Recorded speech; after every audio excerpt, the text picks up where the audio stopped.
Welcome to Samba Samba. Enjoy the video.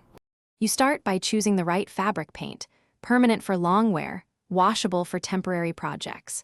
Once chosen, wash and dry the garment to remove finishes, then iron it flat so paint sits evenly. Insert a piece of cardboard under the area to prevent bleed-through. Next, position your stencil or lightly sketch the design with a washable pencil. Make sure to test the paint on a scrap fabric to set consistency and color before you apply to the final piece. Now you build the design in controlled layers so the colors remain vibrant.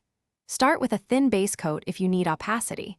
Mix paint with textile medium to improve flow.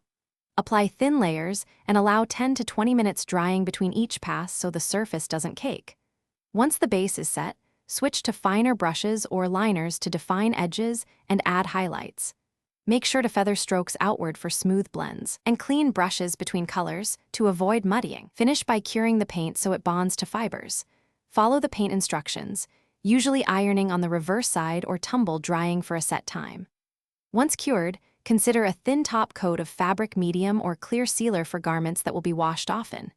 If you see problems, act quickly. For bleeding, blot excess with a damp cloth and lift carefully. For cracking, remove flaky areas, smooth with a fine brush, and reapply in thinner layers. Make sure to test wash gently before regular use. Thanks for watching. Consider subscribing if we helped you.